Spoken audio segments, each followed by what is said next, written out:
ისევ მოვედი, მეგობრებო, ისევ მოვედი. ეხლა მეგობრებო, მე რას ვეძებ? ჩამოვჯდე? აუ, ეს კარი რა გავაკეთო რა. მოდი იქით წავიდეთ.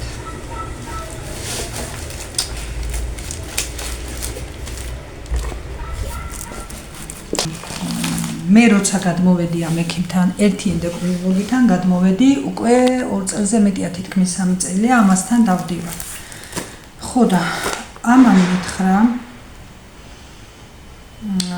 ეხოს გადამღებმას და ამ ექიმმაც მე მთლიანად ხომ აქ ოპერაცია გაკეთებული და ამოღებული. ჭიყვის სულ მთლიანად. ხო და ხედავს რაღაც კვანძს გადამღები და გადამღებს ეყრდნობა ექიმიც, რა თქმა უნდა, ხო? და ეს კვანძი რომ მივედი და პირველი ხო გამიკეთეს და რაღაც ანუ ზრდა აქ დაწყებულიო და ეს ასე არ უნდა იყოსო. ანუ ამბობს რომ რაღაც ნაოპერაციების დროს სავარაუდოდ მეუბნება. დარწმუნებით არა. სავარაუდოდ არის დარჩენილი ამოღებული ჭიყვისგან რაღაც პატარა, რომელიც გაიზარდა და გახდა კვანძიო. ხო და 3 წელია რომ ამას მე მკურნალობს. ადრე 3 თვით მიშვებდა. ეს როგორც წესია. მერე მიშვებდა უკვე ამ ბოლოს 6 თვით. და ოდნავი ცვლილება არის იმაში, რომ ამ კვანძმა რაღაც 2 თუ 3 მილიმეტრი თუ არ ვიცი დაპატარავდა. ხო და ზუსტად ვერ ვიმახსოვრებ მეგობრებო, ხომ იცით? ხო და დღეს ვუთხარი რომ რადგან ამდენი ხანია მეთქი ეს კვანძი მე ვუთხარი, კვანძია ხომ დანამდვილებით მეთქი კიო და ჩემი ვარაუდია რომ არის ნაოპერაციის ნარჩენიო. ჩემი ვარაუდით. და აუცილებლად საყურადღებოა რომ არ გაიზარდოსო და მე ვუთხარი რადგანაც ამდენი ხნის განმავლობაში არ გაიზარდა და არც იმაზე მეტად შემცირდა და ანუ ეხლა ეს ბოლო ხო მაინც გადასაღები მაქვს და მისასვლელი ვარ მე სექტემბერში, რადგან შვებულებაშია გადამღები ჩემი. სხვასთან არ გამიშვა. მე სადაცო უკვე ვაკეთებთო ერთ თავიდანო გადაღებასო და გიო ვეყრდნობი იმას და მე სხვაო არ მინდაო. თორემ თხოვე რომ წავალ და სხვასთან გადავიღებ და მოვა მეთქი, მაგრამ არაო, მოვიტანე. ხო და იქნება და არც არაფერი არ არის მეთქი. ახლა რომ არ იყოს ტყილა ხომ არ მიკურნალეს, მაგრამ ნუ ჩემი აზრით თქვი მაინც რომ შეიძლება არც ეხლა ამ ეხოზე ისეთი აღარაფერი აღარ ჩამდეს მე ვთხარი და 1 წლით გამიშვა და წელიწადში ერთხელ ისეთ საჭიროა რომ გავაკონტროლო მეთქი და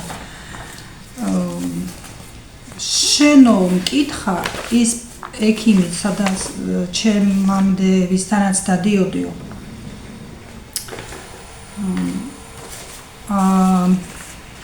გიღებ და ეხოსო? კი მე ვთხარი რა თქმა უნდა. მერეო რას გეუბნებოდა გაცოლსო? რომ ეს კვანძი იყო მაშინაცო? მე ვთხარი ასე დაზუსტებით რომ გითხრათ რომ არა და არ მეუბნებოდა, მასე არ მახსოვს მე ვთხარი, მაგრამ არც ის მახსოვს მეთქი რომ ეთქვას რომ რამე ნარჩენი არის და ამას უნდა ვუმკურნალოთ. ეგეც არ მახსოვს მეთქი და მე ჩემ ძალთან გადავრეკე და გადავამოწმე და არც მე მახსოვსო და ჩემი ძალი ყოველთვის დამყვებოდა მე სადაც დავდიოდი. ხო და იქნებაო გქონდესო სახლშიო, დარჩენილიო მოიძიეო, ძველი ეხო და იქიდანაც გადავამოწმებ რა ხდებაო. ხო და ვეძებ მეგობრებო ეხლა ამას, ეს ან გარეშ ფაქტურაც რომ შემინახია და რაც საჭიროა ის არ შემინახია. ხო და ვეძებ მაგას, მაგრამ ამას წინათ 2015 წლის მერე ვინახავ ამ რაღაცებს და ამდენი წლის განმავლობაში დათმიდა ეს ძველები მეთქი, ისედაც ახალ ექიმთან დავიწყე მეთქი სიარულით და ბევრი რაღაცები გადავყარე. ხო და ეხლა დამჭირდა ვეძებ, მაგრამ არ ამგონია რომ მქონდეს და თუ ვიპოვე გადავამოწმებიო მინდა გადავყარე და რატო გადავყარე? რას მიშლიდა, მაგრამ აი ასე წამომივლის რაღაცა. არა, ყველა გადაყრილი მაქვს.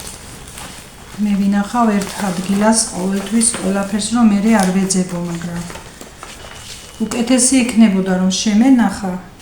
ეხლა მიუტანდი და გადაამოწმებდა. ეხლა იქ რომ მივიდე იმ ექიმთან არ გამოვა. იქ ვერ მივალ და ვერ მოვიდა. რადგან წამოსული ვარ იქიდან. ამიტომ აი რაღაცები უნდა შეინახო და არ უნდა გადაყარო. რას ვიზამთ? დავეყრდნობით ისევ იმას, რაც არის და არა გადავყარე.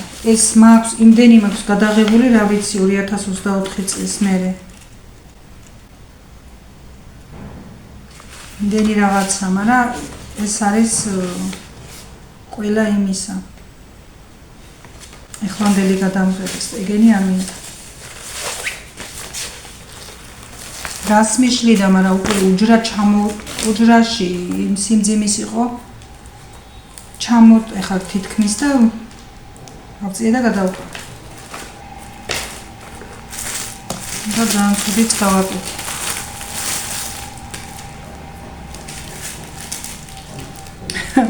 ერთხელ მოვყევი ვიდეოში დისკი რომ მიუტანე.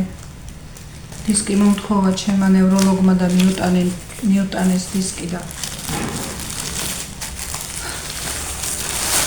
ჩემი ქმრის კბილის დისკი რომ იყო. ისე არ დამემართოს, კარგად დავაკვირდე, მაგრამ არა მეგობრებო. არ მაქვს შენახული. აი 5-ამდენი იყო, 5-ამდენი და გადავყარე. არ შემინახე. ანგარის ფაქტურა შემინახია და ეს არა, რა თმინდოდა ანგარის ფაქტურა. არც არაფრად.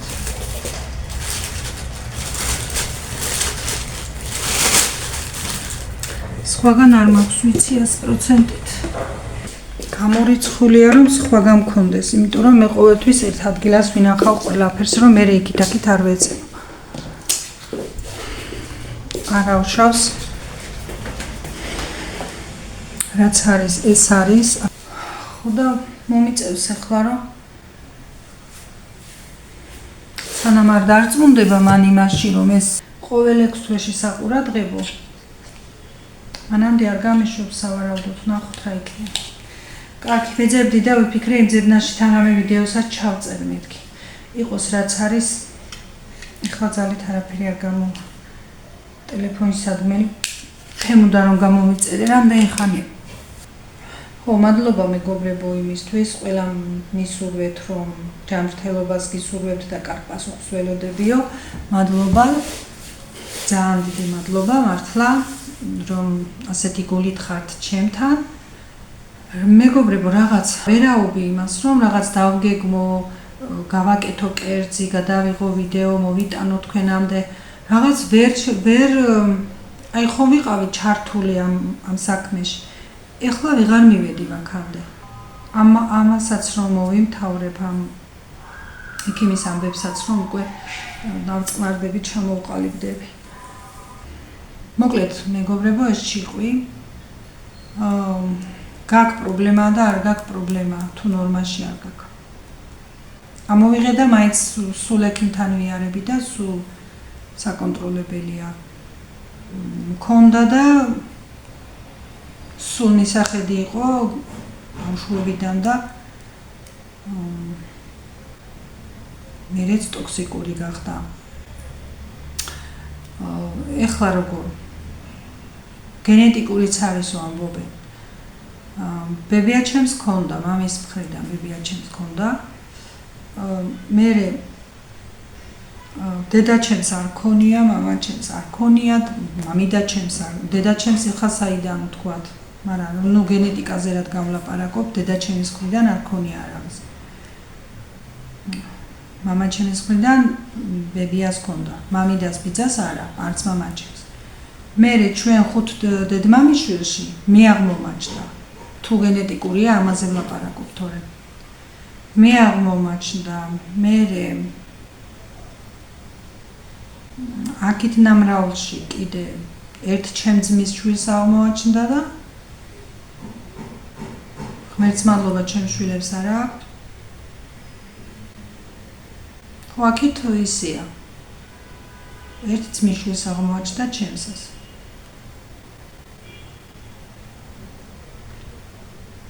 ეხლა შაქარი გენეტიკური რომ არის აუცილებლად ესეთი არა, მაგრამ ამბობენ რომ არის გენეტიკური, რამდენად სწორია არ ვიცი. გადმოცემით ვლაპარაკობ, მე ნამდვილად არ ვიცი. დღესაც ამბობდნენ იქ. რიგში რომ ვიდექით რამოდენიმე ქალი. იქაც რაღაც ერთმანეთს ვესაუბრებოდით და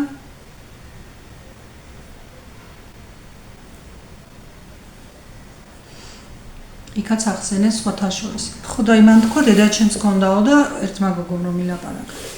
და მეც აღმომაჩნდაო და საერთოთო ვერაფერს ვერ გძნობდიო, საერთოდ არაფერი არ მიგძვნიაო, ჩვეულებრივად ვიყავიო და რაღაცაზე მივედიო ექიმთანო და ანალიზების მიხედვითო სხვა რაღაცის გამო მივედიო და მითხრაო ექიმა რომ ჭიყვიც გადაამოწმეთო. და რომ მივედიო და გადავამოწმეო, საერთოდ არეული იყო ყველაფერიო და მას მერე დავიწყე მკურნალობაო და კმაყოფილი ვარ ამ ექიმისო მითხრა რა ვისთანაც დავდივარ. მეც. ხო და ისეც არის თურმე რომ არც გაწუხებს და ვერ სხდები, მაგრამ რაღაცით მაინც შეაწუხებდა გამორიცხული ემდენად არ აკვირდებოდა ეთქობა თავს. ის ექიმის ტყილა არ გავშვებდა იქ. მაგრამ მე მაწუხებდა.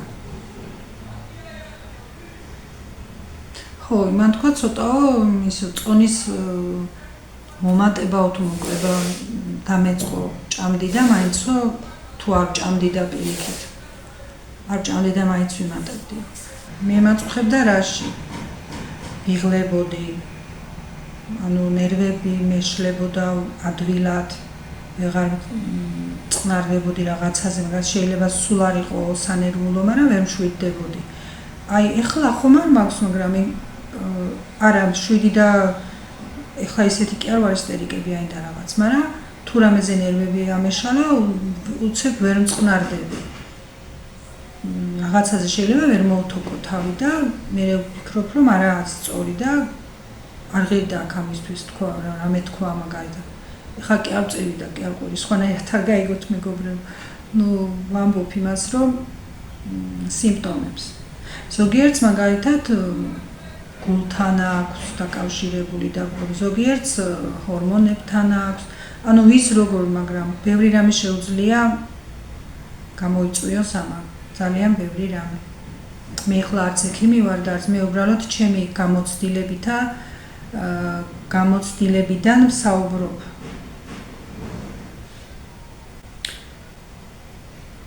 ხო, ზოგი წონაში იმატებს, ზოგი იკლებს, უაზროდ სუსტდება, ზოგს მაგალითად თვალები ფორმა უდიდდება და რაღაცა. ესეთი რამეები მე არ მქონდა.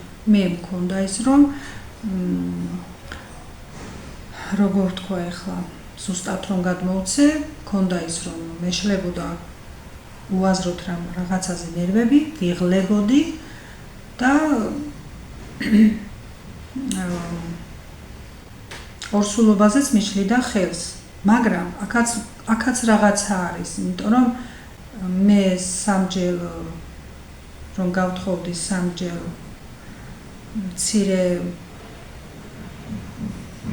პატარა ორსულობა, ანუ სამ თვემდე ორსულობები მქონდა შეწყვეტილი, მერე რომ მე ჩემი უფროსი შვილი გავაჩინე, მე ჭიყზე არ მიმკურნალია, მაგრამ თუმცა ამასაც აბრალებდნენ. რომ აქედან გამომდინარე იქნებოდა. არ ვიმკურნალია მე, მაგრამ გავაჩი. ხო და არ ვიცი, ასე რომ ვის როგორ და ვის როგორ. მაგრამ ამაში ვარ დარწმუნებული და ვიცი უკვე ძალიან დიდი ხნის შეხება მაქვს ამასთან და რომ ძალიან ბევრ პრობლემებს იწვევს, ეგეც ვიცი ნამდვილად. არ მაქვს და უკვე პრობლემა ეგეც. და მთელი ცხოვრება უნდა ვსვა ახლა მე ეუთიროქსინი, რადგან არ მაქვს მე ჭიყვი, იმის ფუნქცია წამალმა უნდა შეასრულოს. რომ ესეც აუცილებელია რომ გქონდეს ადამიანს. იმდენად დაკავშირებულია რაღაცეებთან. ბევრი რამეს შეუძლია ამას, ძალიან ბევრი რამე. პრობლემა უფრო მეტი როდის არის, იცით? როცა არ ექვემდებარება მკურნალობას. მკურნალობას კი არ ექვემდებარება ოპერაციას. არასწორად ვთქვი. როცა არ ექვემდებარება ოპერაციას, მაშინ არის რთული და გადაგვარებული, კიდევ ისეც ძალიან იშვიათია, მაგრამ არსებობს. აი ჩვენ ოჯახის, ანუ ჩემი ქმრის მეგობარის ცოლს ჰქონდა როგორი რაღაც ისეთი იყო, ზუსტად ამას მე ვერ გადმოვცემ ახლა და არ მინდა ტყუილი თქვა, მაგრამ ისეთი ფორმის იყო, რომ მკურნალობდნენ, ცალკე ყავდათ ოთახში. ამ გოგოსთან შეხება არ შეიძლებოდა, საჭმელს შეუგზავნიდნენ, ისე დადებდა და თვითონ აიღებდა და იზოლირებული იყო ყველასგან და ყველაფრისგან.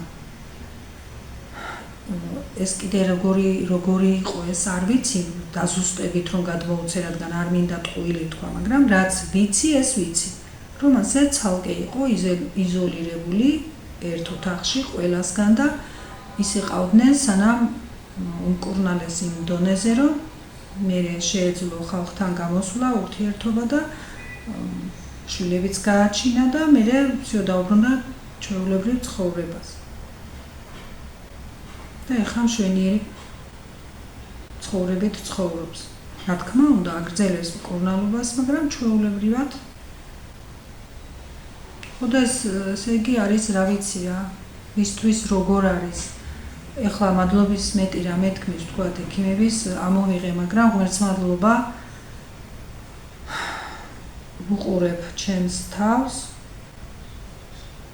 მკურნალობენ ექიმები და არ მაქვს მე მასეთი.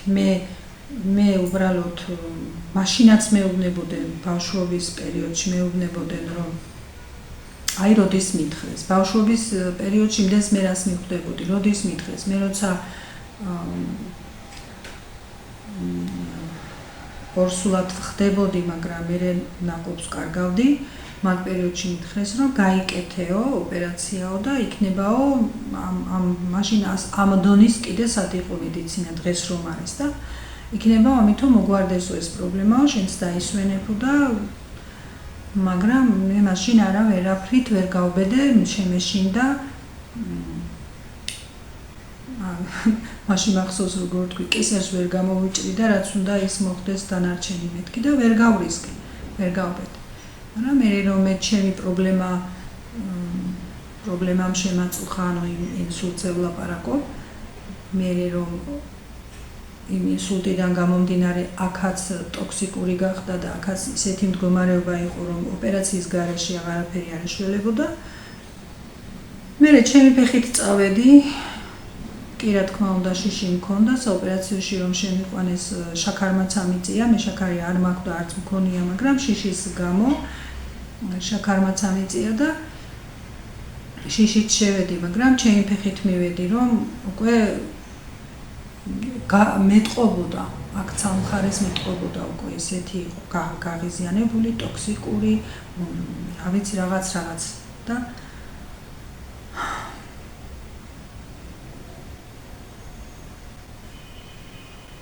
აი როგორ იყო ახლა, ანუ მაშინ ვერ გავრისკე, ვერ გავბედე, იმიტომ რომ ისე გაწუხებს ჩუმად რაღაცაში და ვერ ხვდები, მაგრამ ეს რო უკვე სულ სხვა ფორმაში შევიდა, იმ დონეზე მაწუხებდა და ისეთ დღეში ვიყავი, რომ ჩემი ფეხით მივედი, ოღონდ ეს აღარ იყოს და ამას მოვიშორებ და სული მოვიდგვა მე აქეთ სხვა პრობლემები და ერთი მეორე პრობლემას დამატებულები მაშინ ძალიან ისეთ მდგომარეობაში ვიყავი. ეხლა ძალიან რომ მოვყვე მთელი ისტორიები და მთელი შორს წავალ და ძალიან დიდი ვიდეოც გამოვიმა და არ მინდა. მით უმეტეს მე მაქვს ჩემ ჯანმრთელობაზე მოყოლილი, მაგრამ იქაც დაწვრილებით და დეტალურად არა. ხო და ეხლა ყველა ოპერაცია ისე კეთდება, რომ მე მაინც იგზავნება, ითესება და მოდის იქიდან პასუხი. ხო და ჩემი ციგრევე გაიგზავნა და მაგრამ მე ვინც გამიკეთა ოპერაცია, მითხრა რომ იგია. ყველაფრისთვის უნდა იყო მზად, მე არ გაშინებ, არც არაფერს არ გეუბნები იმისას, რომ რამე იქნება, მაგრამ უნდა იცოდე, რომ პასუხი სანამ არ მოვა, შენ ვერ იქნები ბოლომდე დარწმუნებული. და პასუხი რომ მოვიდა მე მახსოვს, გილოცა თვითონ ამოიტანა, ჩავიდა, ის პასუხი სადაც იყო. გილოცა ყველაფერი კარგად არისო. ხო და თავარია რომ რამე ისეთი არ იყო. მაგრამ აი დარჩენილი ხდებაო ასევე ეხლა მექიმა მითხრა რომ ხდება პატარა ნაწიბურიც რომ დარჩეს და ვერ ამოიღოს ბოლომდე თქვა არის ისეთი წერტილი რომ ვერ ამოიღო მაგალითად. იქაც შეიძლება რომ ისევ გაიზარდოს და გაჩნდეს. ხო და მე მაშინ მექიმა მითხრა ერთხელ მაგ ვიდეო ჩაწერილი რომ შეიძლებაო ხმის იოგებსო შევეხო და მერეო შეიძლება ხმარ გქონდესო. მაგრამ ხო იმას ვარაუდობ ახლა შეიძლება რამე იმ ხმის იოგების გამო ხომ არ დარჩა რამე დატოვა თუ გინდა ძალიან უმნიშვნელო. და მაგიტომ აღარ შეეხო ბოლომდე. და მე ოპერაციის მერე 2 დღე საერთოდ ვერ ვლაპარაკობდი და სულის მიტრიალებდა ტვინში რომ ანუ ვეღარ დავილაპარაკებ. მაგრამ იმდენად ვიყავი აი როგორ თქვა შეწუხებული მაგით რომ ხმას აღარ დავდობდი, ოღონდ ეს მომეშორებინა რომ ძალიან ბევრი რაღაცეები მოყვანილი და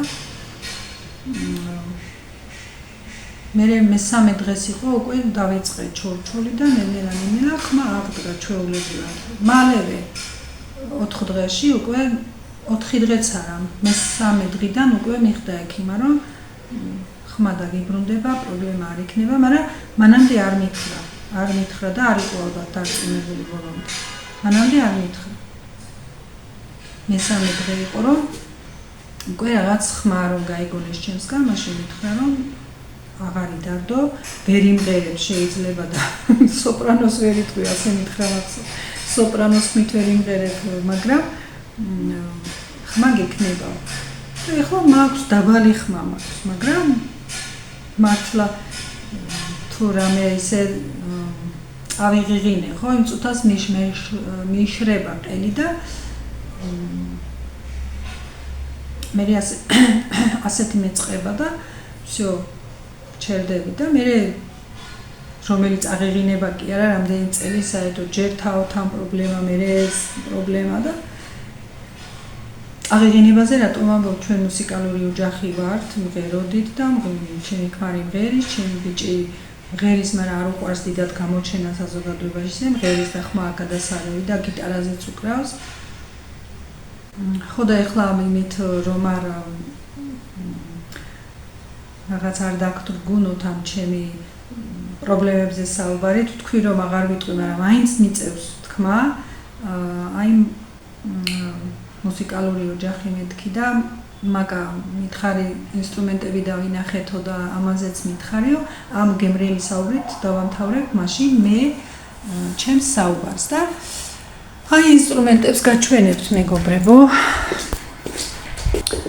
ამას ყველა იცნობთ რა თქმა უნდა გარმონი და დოლი ამას ჩემი ქმარი უკრავს დოლს ისე ცოტა ნაკლებად ჩემ ბიჭმაც იცის, მაგრამ ცოტა ეხლა ისე ძალიან კარგად იცის არა და გარმონი ჩემმა ქმარმა ძალიან კარგად იცის. მე არ მახსოვს ამის დასახელება, რა ქვია რაღაც რაღაც კი აწერია, მაგრამ არ მახსოვს. ხო, ეს არის აქედან არ ჩანს კარგად.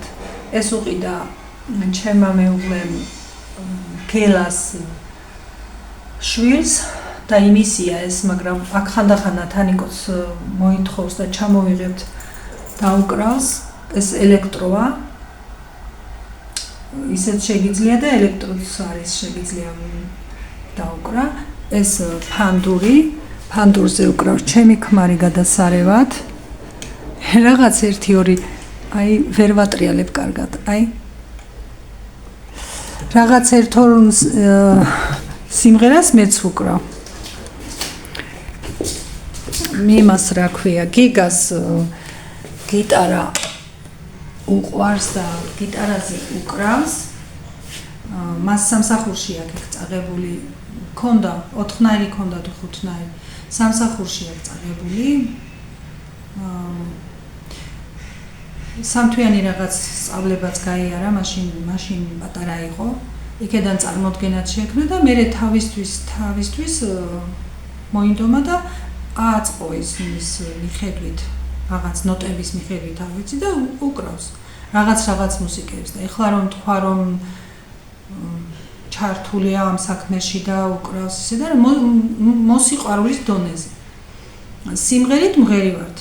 კი, ჩემი ქმრის ოჯახი არის მუსიკალური ოჯახი, ჩემი მამამთილი იყო მუსიკის მასწავლებელი.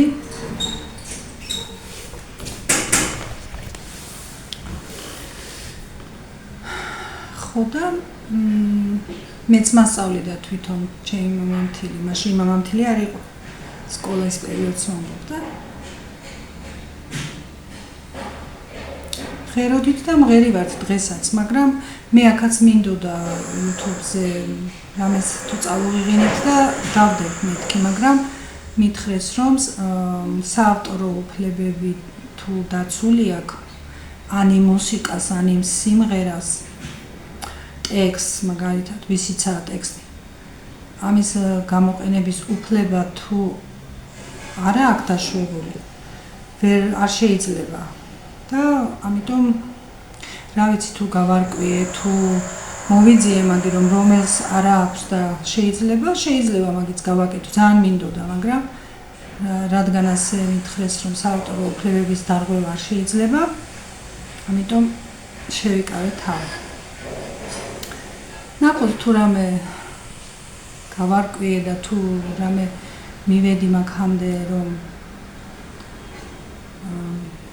მოვინდომე რა მაგის მონდომებას რა უნდა წამიუნდა რომ ჩვენ რამე ვიმღეროთ ვიცით დავჯდებით და მღერივართ და რამდენჯერაც გვიმღერია მაგრამ YouTube-ი რადგან ამას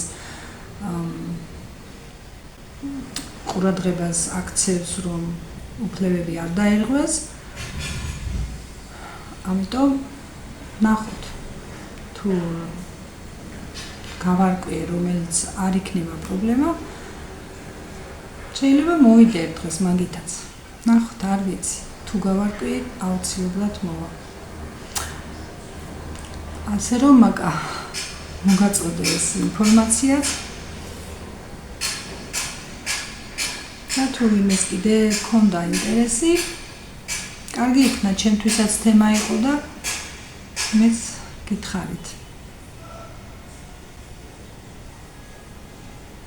ჩემი უფროსი რძალი მეგრელია თბილისში დაბადებული და გაზრდილია, მაგრამ მეგრელია დედით და მამითაც და მშვენივრად მღერის მეგრულად. მართლა. წელს ვერ ჩამოვიდნენ და ორსულობა ისეთი გიაქნა რაღაც, რომ გზავრობით ვერ იმგზავრებს და დავჭით წელს ასე, მაგრამ ჩამოვა მე ზამთარში. ასე რომ დაგემშვიდობებით მეგობრებო ამ თემებით, ბოლოს მაინც ცოტა სიხარისეს შემოვიტანე, სულ ჩემ პრობლემებზე არ ვილაპარაკო. მე ეხლა კი თქვი 3 საათი მეთქი, მაგრამ მე ამ ვიდეოს სანამ დავდებ, მომისაღამოვდება და ასე რომ მშვიდობიან ღამეს გისურვებთ მეთქი გეტყვით ჯობია. დროებით